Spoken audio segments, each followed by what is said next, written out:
Hello students, welcome back to the white board. मैं हूं साकेत सक्षम और इस वीडियो में मैं क्लास 11 का एक छोटा सा टॉपिक डिस्कस करने वाला हूं, जिस टॉपिक का नाम है सम्मिश्र संख्या का गुणात्मक प्रतिलोम ज्ञात करना। अब ये जो है चैप्टर 5 से रिलेटेड है, तो चलो समझते हैं कि सम्मिश्र संख्या का गुणात्मक प्रतिलोम हम कैसे पता कर सकते हैं। लेकिन सम्मिश्र संख्या के गुणात्मक प्रतिलोम को पता करने से पहले हमें ये जानना जरूरी है कि गुणात्मक प्रतिलोम क्या होता है। वैसे तो अगर तुम्हें पता है तो अच्छी बात है, क्योंकि 11th में अगर हो तुम तो पता ही होना चाहिए था, लेकिन अगर फिर भी नहीं पता तो मैं ये भी बता देता हूँ। जब दो संख्याएं एक दूसरे से गुना करने पे कोई दो संख्याएं जिनका गुणनफल एक आता है, कोई भी दो संख्याएं जिनका गुणनफल एक आता है, तो वे दोनों संख्याएं एक दूसरे की गुणात्मक प्रतिलोम कहलाती हैं। इसी डेफिनेशन के हिसाब से ऐसा समझते हैं कि मान लो दो संख्याएं ए और बी और इन दोनों का गुना करने पर कितना आता है, एक आता है, तो इसका मतलब कि ये दोनों संख्या एक दूसरे की गुणात्मक प्रतिलोम हैं। यानी कि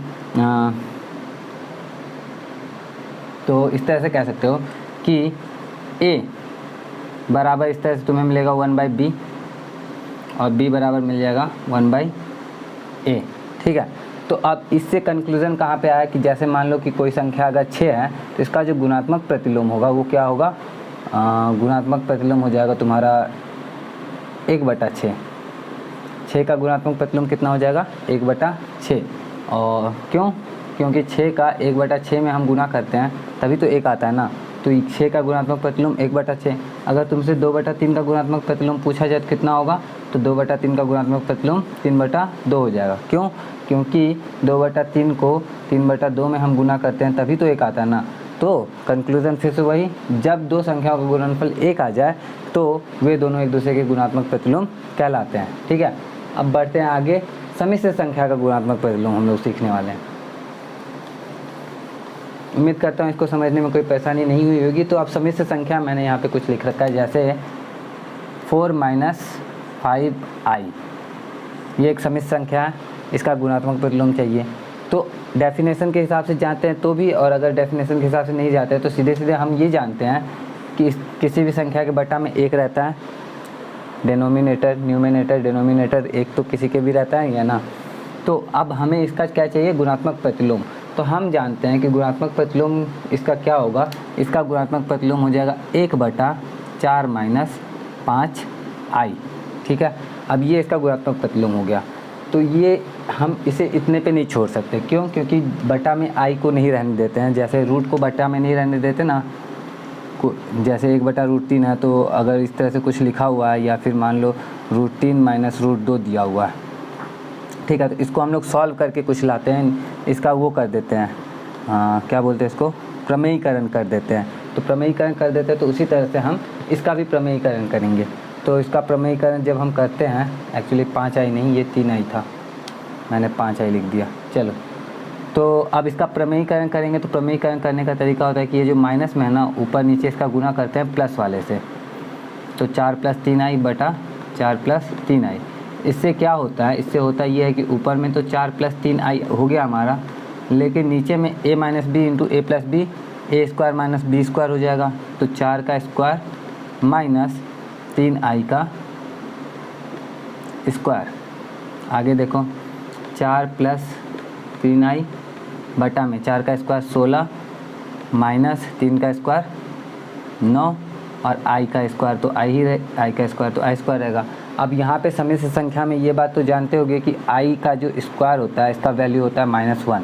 तो उस हिसाब से यहाँ पे ये -1 हो जाएगा। तो जब ये -1 होगा तो ये आएगा हमारा 4 + 3i बटा में 16 + 9, क्योंकि i² -1 हो गया तो -1 का -9 में मल्टीप्लाई हुआ और माइनस माइनस मल्टीप्लाई होकर +9 हो गया। ठीक है, आगे हमारा ये कितना होगा, 4 + 3i बटा 25। अब इसको इस तरह से लिख सकते हैं, 4/25 + 3/25 और ये i, a + ib के रूप में हमने इसे लिख दिया। और ये रहा हमारा क्या, ये हो गया हमारा 4 - 3i का गुणात्मक प्रतिलोम।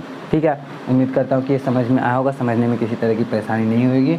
एक और एग्जांपल देते हैं तो और अच्छे से समझ में आएगा। दूसरा एग्जांपल देखो, दूसरा क्वेश्चन मैं यहाँ पे लिख रहा हूँ फटाफट से।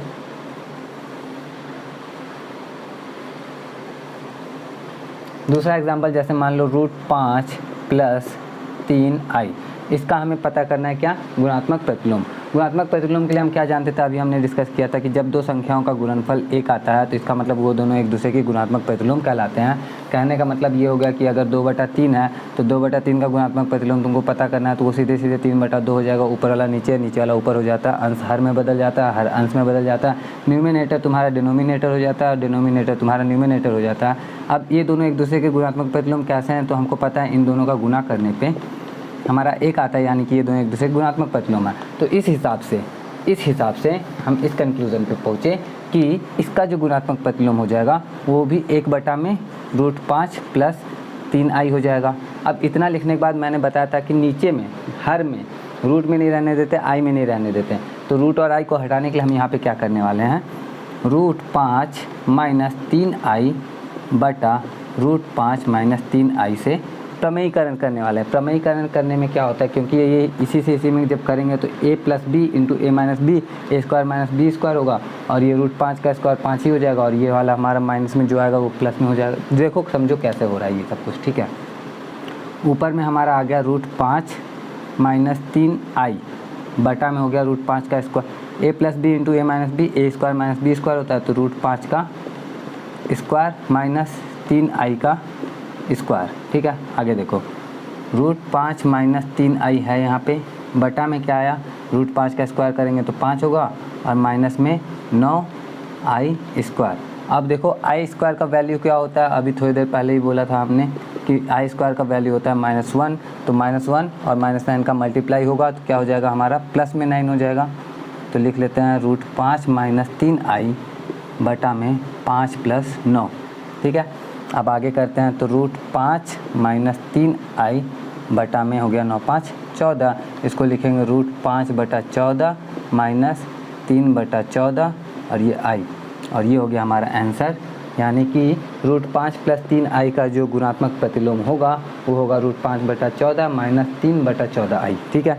तो उम्मीद करता हूँ कि ये समझ में आया होगा, और अगर समझ में आ गया है, वीडियो अच्छा लगा है तो वीडियो को लाइक कर देना है, और एक प्यारा सा कमेंट भी कर देना है, क्योंकि कमेंट देख के मुझे बहुत अच्छा लगता है। तो अगर तुम्हें अच्छा लगा तो मुझे भी अच्छा लगना है, तुम्हारी ठीक है, तुम्हारी कोई ज़बरदस्ती नहीं है, करना हो तो कर देना।